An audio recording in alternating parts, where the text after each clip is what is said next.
Hello students, आज हम start करेंगे chapter number 21 that is neural control and coordination का नेक्स्ट टॉपिक, जिसमें हम पढ़ेंगे ह्यूमन न्यूरल सिस्टम के बारे में। तो ह्यूमन न्यूरल सिस्टम में आपके किस टाइप के ऑर्गन्स होते हैं और उनका डिवीजन क्या होता है, उनका फंक्शन क्या होता है, तो उसको हम आज डिटेल में पढ़ने वाले हैं।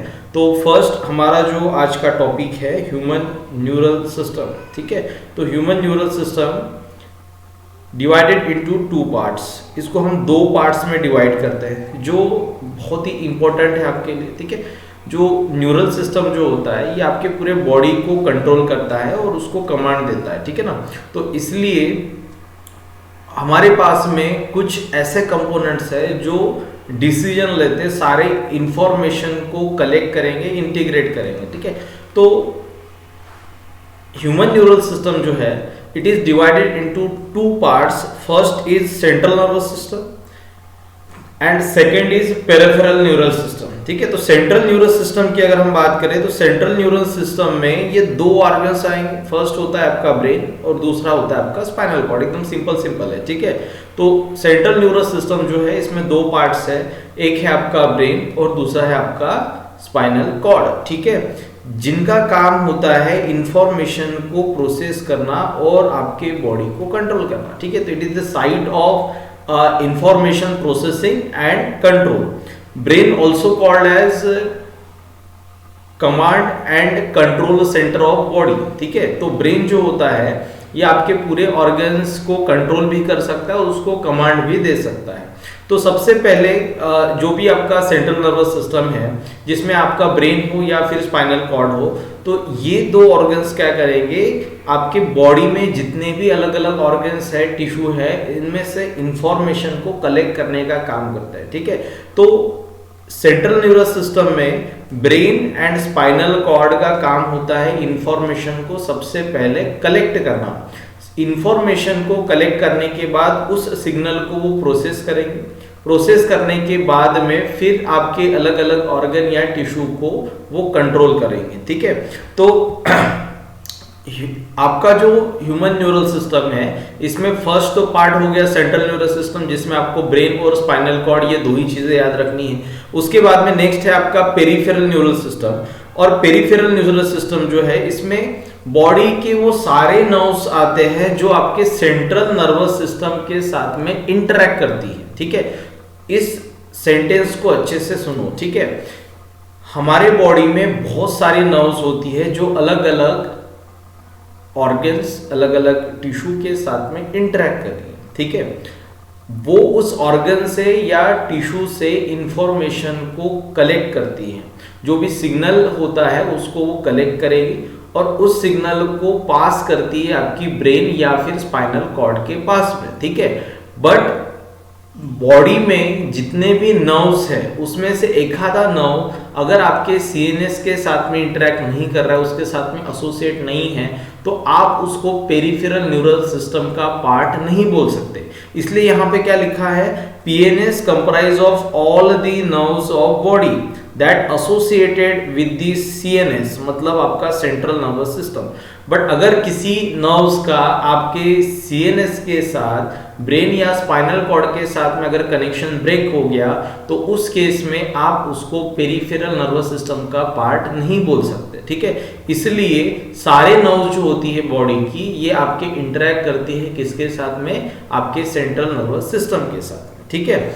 चलो, तो ये हमारे पास में ये दो पार्ट्स हो गए आपका जो न्यूरल सिस्टम है। इसमें फर्स्ट हमने पढ़ा सेंट्रल न्यूरल सिस्टम, जिसमें आपका ब्रेन एंड स्पाइनल कॉर्ड आएगा। उसके बाद में है पेरिफेरल न्यूरल सिस्टम और इसमें आपके बॉडी में जितने भी नर्व्स है जो आपके सीएनएस के साथ एसोसिएट कर रही है, तो ये आपके पेरिफेरल न्यूरल सिस्टम का पार्ट बन जाएगी, ठीक है। उसके बाद में नेक्स्ट पीएनएस की अगर हम बात करते तो पेरिफेरल नर्वस सिस्टम में आपके पास ब्रेन और स्पाइनल कॉर्ड को छोड़ के जितने भी नर्व्स है उसको हम बोल रहे हैं, ठीक है। तो it is collection of all the nerves of body that associate with the brain and spinal cord. But question ये है कि अगर कोई नर्व आपके ऑर्गन से इंफॉर्मेशन को कलेक्ट करके ब्रेन के पास में पास कर रही है, ट्रांसमिट कर रही है, ठीक है। और ब्रेन जो भी कमांड दे रहा है उस सेम नर्व इंपल्सेस को दूसरा नर्व ऑर्गन के पास में ट्रांसमिट करने का काम करता है। तो एक सिंपल आपका कंसेप्ट है कि ये सेंट्रल नर्वस सिस्टम आपका काम कैसे करेगा। तो सबसे पहले आपके पास में एक नर्व होता है, ठीक है, जिसके पास में होता है डेंड्राइट्स, ठीक है। और ये जो डेंड्राइट्स होते हैं, ये डेंड्राइट्स अलग अलग ऑर्गन से, टिश्यू से इंफॉर्मेशन कलेक्ट करते हैं। ये सारा इंफॉर्मेशन जो है ये पास किया जाता है आपके सेल बॉडी के पास। सेल बॉडी से एक्सॉन हिलॉक, एक्सॉन हिलॉक जो है ये आपका डिसीजन मेकिंग रीजन होता है जो आपके नर्व इंपल्सेस को ट्रिगर करेगा। उसके बाद नेक्स्ट नर्व इंपल्सेस पहुंच जाती है आपकी एक्सॉन टर्मिनल के पास।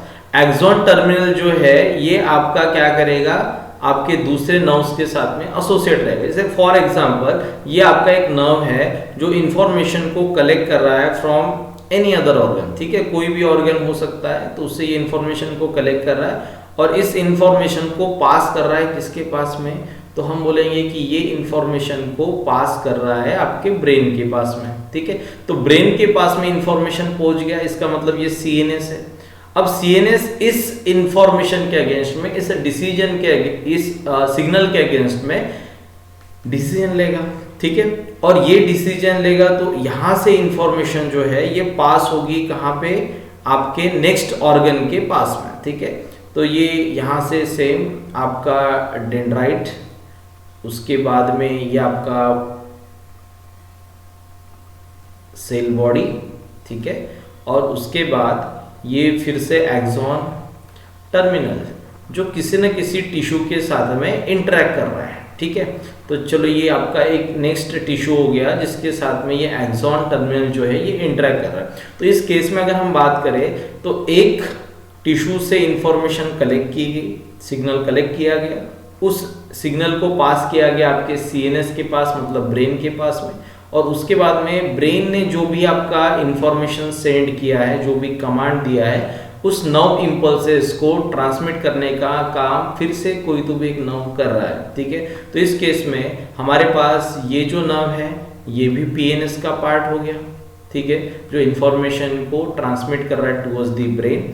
और ये हमारे पास में दूसरा नर्व हो गया, ये भी आपका पीएनएस का पार्ट हो गया, ठीक है।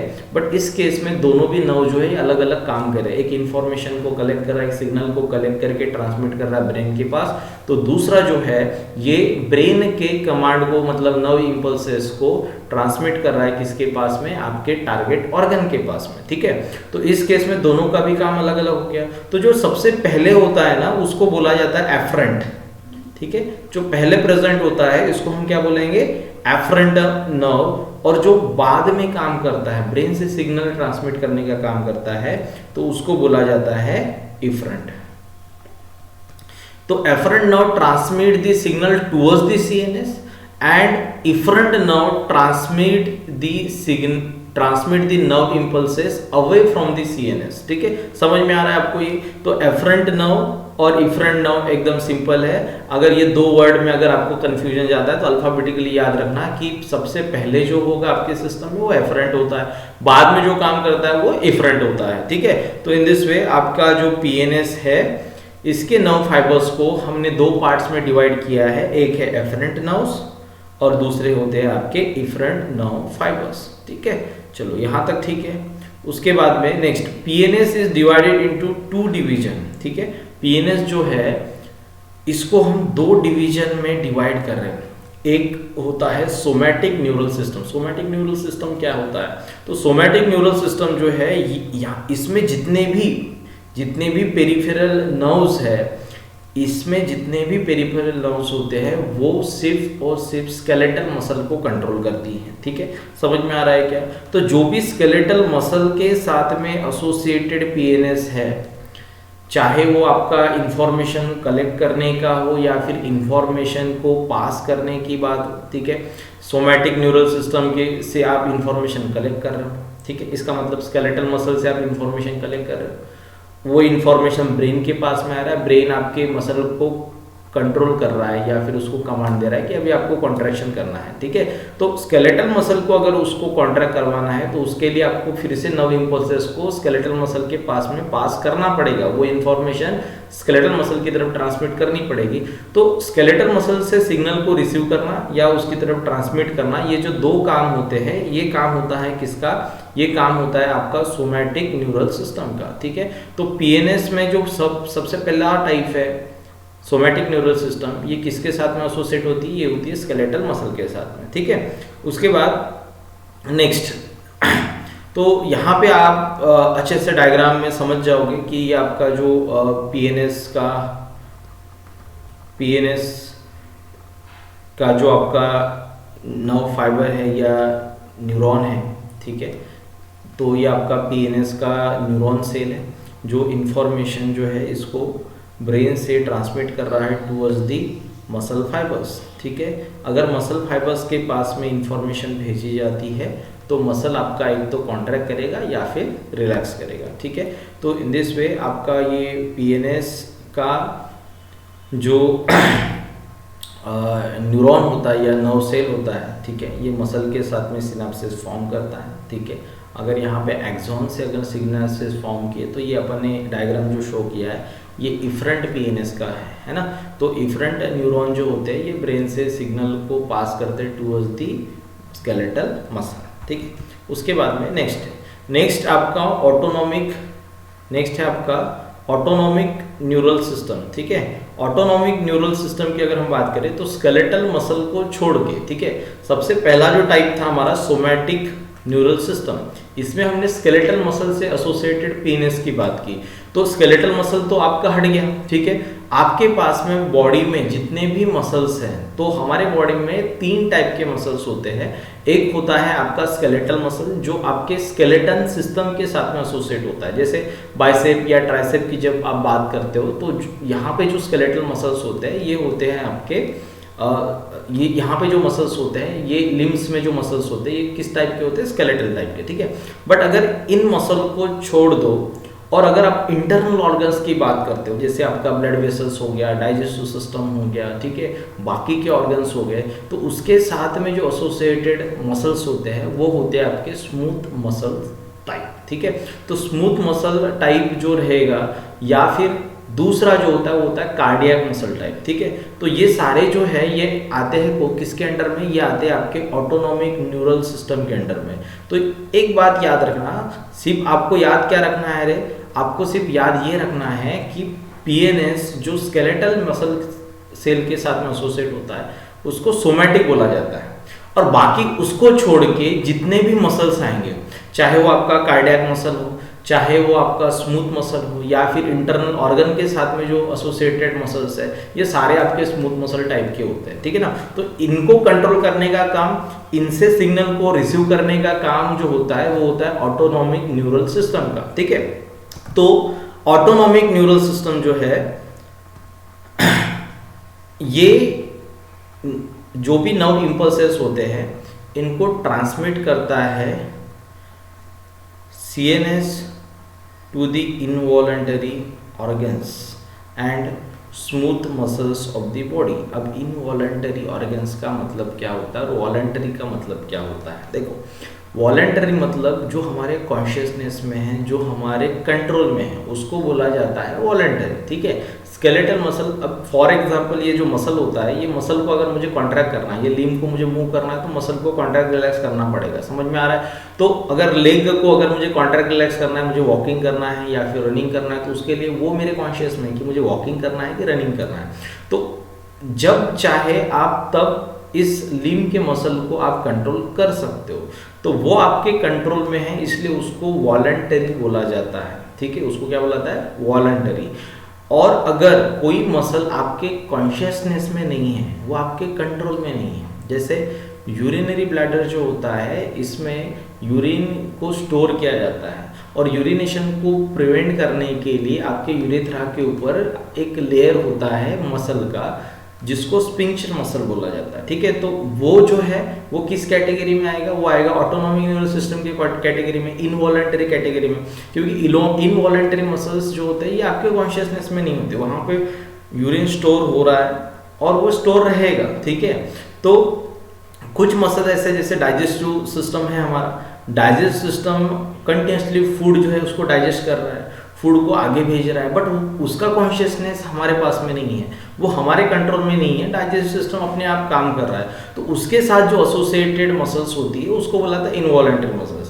अब ब्लड वेसल्स की अगर आप बात कर लो, हार्ट मसल की बात कर लो, तो वो हमारे कॉन्शियसनेस में नहीं है, तो उसको बोला जाता है इनवॉलंटरी ऑर्गन्स, ठीक है, समझ में आ रहा है। तो इनवॉलंटरी ऑर्गन जो होते हैं वो हमारे कंट्रोल में नहीं होते। तो ऑटोनोमिक न्यूरल सिस्टम जो है ये किसको कंट्रोल करता है, ये कंट्रोल करता है आपके involuntary organs and smooth muscle cell को, ठीक है, या smooth muscles of the body को, ठीक है। चलो यहाँ तक ठीक है। ऑटोनोमिक न्यूरल सिस्टम जो है इसको अगर हम फिर से अगर और क्लासीफाई करना चाहते हैं तो उसको हम दो टाइप में क्लासीफाई कर सकते हैं। एक होता है सिंपैथेटिक और दूसरा होता है पैरासिम्पैथेटिक, ठीक है। दोनों जो है इनका फंक्शन अलग अलग होता है, दोनों के न्यूरोट्रांसमीटर्स अलग अलग होते हैं। जैसे हम नर्व सेल की जब हम बात करते हैं तो नर्व सेल जो है ये नर्व इंपल्सेस को जब ट्रांसमिट करता है तो फाइनली उसका सिनेप्सिस फॉर्म होता है टारगेट टिश्यू के साथ में, टारगेट ऑर्गन के साथ में। जैसे एक एग्जांपल लेते हैं अपन मसल का, ठीक है। मसल को अगर आपको कंट्रोल करना है, उसको कॉन्ट्रैक्ट करने के लिए उसको कमांड देना है, तो न्यूरल सिस्टम जो होता है, नर्व सेल जो होता है, ये डायरेक्ट इलेक्ट्रिक इंपल्स से उसको एक्टिवेट नहीं कर सकता, इसलिए नर्व इंपल्सेस जो है ये कन्वर्ट हो जाती है केमिकल इंपल्सेस में, केमिकल सिग्नल में, ठीक है। तो एक्सॉन टर्मिनल से आप क्या करते हो, न्यूरोट्रांसमीटर को रिलीज करना स्टार्ट करते हो। उसको न्यूरोट्रांसमीटर क्यों बोला जाता है, क्योंकि न्यूरोट्रांसमीटर्स मतलब ये हमारे जो नर्व इंपल्सेस है इसके सिग्नल को ट्रांसमिट कर रहा है, ठीक है। तो न्यूरोट्रांसमीटर्स जो होते हैं ना, इसमें आप एग्जांपल लिख सकते हो एसिटिल कोलिन का। एसिटिल कोलिन जो है ये मसल को कॉन्ट्रैक्ट करता है। तो जैसे फॉर एग्जांपल एक आपका एक्सॉन है जो क्या कर रहा है, नर्व इंपल्सेस को ट्रांसमिट करके ला रहा है, ठीक है। ये आपके एक्सॉन टर्मिनल हो गया, नर्व इंपल्सेस आ गए। अब आपको मसल्स को कॉन्ट्रैक्ट करना है। मसल्स को अगर कॉन्ट्रैक्ट करना है तो इस केस में आपका एक्सॉन ने मसल के साथ में सिनेप्सिस फॉर्म की है, ठीक है। तो ये सिनेप्सिस की अगर हम बात करें, ठीक है, ये सिनेप्सिस की अगर हम बात करें तो ये आपका एक्सॉन टर्मिनल में ये आपका एक्सॉन नॉब होता है, ठीक है, जो क्या करेगा, यहाँ पे न्यूरोमस्कुलर जंक्शन जहाँ पे भी फॉर्म हुआ है वहाँ पे एसिटिल कोलिन को रिलीज करना स्टार्ट करेगा। ये एसिटिल कोलिन आपके मसल्स को एक्टिवेट करने का काम कर रहा है, तो मसल्स आपका कॉन्ट्रैक्ट हो जाएगा, ठीक है। तो ऑटोनोमिक न्यूरल सिस्टम जो है इसको जब हम सिंपैथेटिक एंड पैरासिम्पैथेटिक टाइप में क्लासीफाई करते हैं तो सिंपैथेटिक का काम अलग होता है, उसका फंक्शन अलग होता है, और पैरासिम्पैथेटिक न्यूरल सिस्टम जो है इसका फंक्शन अलग है। ऐसे मान के चलो कि दोनों भी आपके अपोजिट काम कर रहे हैं, दोनों दुश्मन हैं, ठीक है। सिंपैथेटिक अगर किसी मसल का अगर एक्टिवेशन कर रहा है तो पैरासिम्पैथेटिक उसको इनएक्टिवेट कर देगा, ठीक है। तो सिंपैथेटिक एंड पैरासिम्पैथेटिक ये दोनों भी अपोजिट काम करते हैं, तो दोनों के जो न्यूरोट्रांसमीटर्स होंगे वो अलग अलग रहेंगे। अगर एक आपका कॉन्ट्रैक्शन के लिए अगर न्यूरोट्रांसमीटर रिलीज कर रहा है तो दूसरा आपका रिलैक्सेशन के लिए न्यूरोट्रांसमीटर्स को रिलीज करेगा, ठीक है। तो आपका autonomic neural system is further classified into the sympathetic and parasympathetic, ठीक है। तो नर्वस सिस्टम को हमने दो पार्ट्स में क्लासिफाई किया, जो भी हमने न्यूरल सिस्टम के बारे में यहाँ पे पढ़ा है, ठीक है। तो उसका ये समरी है शॉर्ट में कि न्यूरल सिस्टम जो है it is classified into two types, that is central nervous system and peripheral nervous system. Central nervous system include to organs, first है आपका ब्रेन और दूसरा होता है आपका स्पाइनल कॉर्ड, ठीक है। उसके बाद पेरिफेरल न्यूरल सिस्टम जो है इसमें दो टाइप के आपके न्यूरल सिस्टम है। जैसे पहला अपन ने पढ़ा था सोमैटिक, जो किसके साथ में एसोसिएट होता है, जो स्केलेटल सिस्टम के साथ में एसोसिएट होता है, किसके साथ में, स्केलेटल सिस्टम के साथ में एसोसिएट होता है, ठीक है। और दूसरा होता है आपका ऑटोनॉमिक। तो ऑटोनॉमिक जो है ये आपका एसोसिएट होता है किसके साथ में, ये आपका एसोसिएट होता है involuntary organs and smooth muscle cell के साथ, ठीक है। तो somatic nervous system are associated with the skeletal muscle that is voluntary, ठीक है, and autonomic neural system associated with the involuntary organs and smooth muscles, ठीक है। चलो यहाँ तक ठीक है। उसके बाद फर्दर अपने ऑटोनोमिक न्यूरल सिस्टम जो है इसको दो टाइप में क्लासीफाई किया, एक है सिंपैथेटिक और दूसरा पढ़ा हमने पैरासिम्पैथेटिक, ठीक है। तो sympathetic and parasympathetic nervous system की अगर हम बात करें तो इनके फंक्शंस क्या क्या होते हैं, तो यहाँ पे अगर आपको ये इमेज अच्छा दिख रहा होगा, ठीक है। तो फर्स्ट देखो यहाँ पे पैरासिम्पैथेटिक की बात की जा रही है और यहाँ पे सिंपैथेटिक की बात की जा रही है, ठीक है। तो ये पहला पैरासिम्पैथेटिक और दूसरा है आपका सिंपैथेटिक। पैरासिम्पैथेटिक में पहला अगर आप देखोगे तो इसमें लिखा है कॉन्स्ट्रिक्ट पिपल्स, ठीक है। तो इसमें लिखा है डायलेट पिपल्स, ठीक है। इसमें लिखा है स्टिमुलेट सलाइवा, तो इसमें लिखा है इनहिबिट सलाइवा। देखो दो, एक अगर कॉन्स्ट्रिक्ट कर रहा है तो दूसरा रिलैक्स कर रहा है, एक अगर स्टिमुलेट कर रहा है सलाइवेशन को तो दूसरा क्या कर रहा है, इनहिबिट कर रहा है, ठीक है। उसके बाद में नेक्स्ट ये आपके लंग्स को या रेस्पिरेटरी ट्रैक को क्या करता है, कॉन्स्ट्रिक्ट करता है, तो ये क्या कर रहा है, रिलैक्स कर रहा है। उसके बाद में हार्ट बीट जो होता है इसको पैरासिम्पैथेटिक स्लो करता है, तो आपका हार्ट बीट अगर स्लो हो जाएगा, ठीक है, हार्ट बीट अगर स्लो हो जाएगा तो इस केस में कोई किसका इन्वॉल्वमेंट रहेगा, पैरासिम्पैथेटिक का। अगर हार्ट बीट आपके बढ़ना स्टार्ट होते हैं तो उस केस में आपका इन्वॉल्वमेंट रहेगा सिंपैथेटिक का। ये अलग अलग कंडीशंस होती हैं, ठीक है। जैसे हार्ट रेट आपका कम हो गया तो उसको बुलाता है ब्रेडिकार्डिया, ठीक है। अगर हार्ट रेट अगर आपका बढ़ रहा है तो उसको बुलाता है ट्रेचिकार्डिया। तो 72 बीट्स पर मिनट ये आपका नॉर्मल रेट होता है, उससे अगर वो 60 पे आ गया तो हार्ट रेट कम हो गया तो उसको बोलेंगे ब्रेडिकार्डिया, ठीक है। अगर 72 से ऊपर 100 तक चला गया तो उसको आप बोलोगे ट्रेचिकार्डिया। तो उस केस में सिंपैथेटिक नर्वस सिस्टम जो है उसका इन्वॉल्वमेंट रहेगा, ठीक है। तो ये आपका हार्ट बीट को क्या करता है, इंक्रीज करता है। उसके बाद next it stimulate activity of stomach, ठीक है, it inhibit the activity of stomach. तो अगर हम स्टमक की एक्टिविटी की बात करते हैं तो पैरासिम्पैथेटिक उसको एक्टिवेट कर रहा है तो वो उसको रिलैक्स कर रहा है। उसके बाद में इनहिबिट रिलीज ऑफ ग्लूकोज,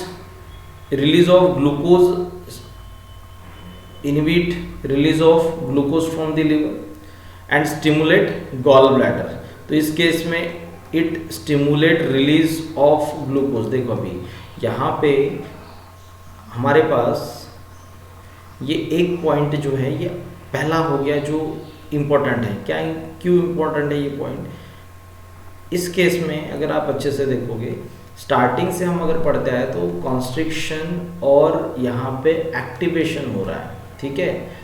इस केस में अगर आप देखोगे तो हार्ट रेट जो है बढ़ नहीं रहा, हार्ट रेट आपका कम हो रहा है, ठीक है। तो ये दो पॉइंट अगर आप छोड़ दो तो ऊपर वाले सारे पॉइंट जो है ये क्या कर रहे हैं, एक तो कॉन्स्ट्रिक्शन कर रहे हैं या फिर स्टिमुलेट कर रहे हैं, ठीक है। उसके बाद में next inhibit release of glucose, ठीक है। ग्लूकोज की बात की जाए तो ये ग्लूकोज रिलीज को इनहिबिट कर रहा है तो ये स्टिमुलेट कर रहा है, ठीक है। उसके बाद में अगर गॉल ब्लैडर की बात करें तो फिर से ये क्या कर रहा है, गॉल ब्लैडर को स्टिमुलेट करता है तो ये आपके गॉल ब्लैडर को इनहिबिट कर रहा है, ठीक है।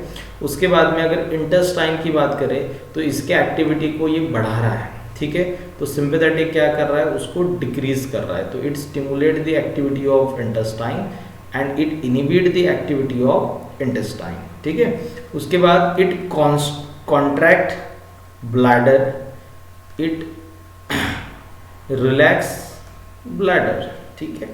Finally it promote erection of genitalium, it promote ejaculation and vaginal contraction, ठीक है यहाँ तक। तो अगर पैरासिम्पैथेटिक एंड सिंपैथेटिक की अगर हम बात करें तो मोस्ट ऑफ दी पैरासिम्पैथेटिक के जो फंक्शन हैं ये कॉन्स्ट्रिक्शन के लिए होते हैं, ठीक है, स्टिमुलेशन के लिए होते हैं। तो सिंपैथेटिक के मोस्ट ऑफ द फंक्शन जो है रिलैक्सेशन या इनिबिशन के लिए होते हैं। बट कुछ 2 पॉइंट्स हमने यहाँ पे पढ़े, जैसे हार्ट रेट को ये स्टिमुलेट नहीं कर रहा है, ये इसको घटा रहा है, डिक्रीज कर रहा है ना, तो ये हार्ट रेट को स्लो कर देता है और आपका जो ग्लूकोज रिलीज है इसको ये इनिबिट कर रहा है, ठीक है। तो ये 2 पॉइंट को अगर याद रखोगे तो बाकी के पॉइंट जो है इसमें आपको सिर्फ याद रखना है कि पैरासिम्पैथेटिक कॉन्स्ट्रिक्शन या इंड्यूस करने के लिए होता है, तो सिंपैथेटिक जो है ये आपका रिलैक्सेशन और इनिबिट करने के लिए होता है, ठीक है। तो इन दिस वे आपका जो न्यूरल सिस्टम है इसका क्लासिफिकेशन हमने पढ़ा, इसमें क्या कंपोनेंट्स होते हैं, उनके फंक्शंस क्या होते हैं और ये काम कैसे करता है, ठीक है। नेक्स्ट वीडियो में, ठीक है, नेक्स्ट वीडियो में हम नर्व इम्पल्सेस जो है ये ट्रांसमिट कैसे होती है, ठीक है, इसका रेट ऑफ ट्रांसमिशन क्या होता है, किस तरीके से आपका नर्व इम्पल्स इफेक्टर सेल के पास में ट्रांसमिट किया जाता है, न्यूरोट्रांसमीटर्स कैसे रिलीज होते हैं, तो ये सारा अपन डिटेल में नेक्स्ट वीडियो में कवर करेंगे, ठीक है।